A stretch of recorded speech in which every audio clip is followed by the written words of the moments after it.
One night, Emma woke up to the sound of scratching. Her heart raced as she strained to locate the source.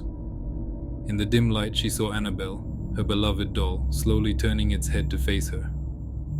Emma's breath caught in her throat, and her eyes widened in terror. Unable to contain her fear, she let out a piercing scream. Her parents, jolted awake by the sound, rushed into her room. They found Emma trembling, pointing at Annabelle. But the doll was back in its original position on the shelf, its glassy eyes staring blankly ahead. Emma's parents exchanged worried glances, trying to reassure her that it was just a bad dream. But Emma knew what she had seen. Determined to get to the bottom of the mystery, Emma's parents began investigating the doll's origins. They traced Annabelle's history back to a young girl named Eliza, who had lived over a century ago.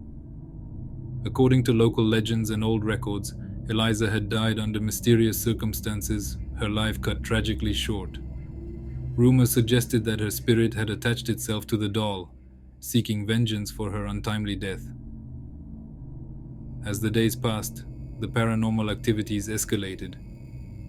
It started with small, inexplicable incidents. Objects moving on their own, cold drafts in warm rooms, and soft, indistinct whispers that seemed to come from nowhere. But soon, these occurrences grew more intense and frequent. Emma's once cheerful and lively room became a place of fear. Objects flew across the room with violent force, narrowly missing her. Shadowy figures would appear in the corners of her vision, only to vanish when she tried to focus on them. The whispers grew louder, almost deafening at times, filling the room with an oppressive, eerie presence.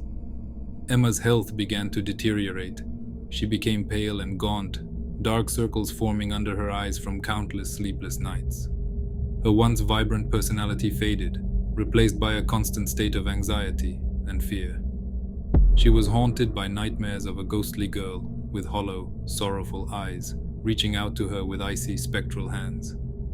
Her parents, now fully aware that something was horribly wrong, sought help from experts in the paranormal. The situation had become too dangerous to ignore, and they feared for their daughter's safety. The once innocent gift from her grandmother had turned their lives into a nightmare, and they were desperate to find a way to free their daughter from the doll's malevolent grip. Subscribe to the channel, and also on our Telegram and Facebook there are a lot of interesting stories.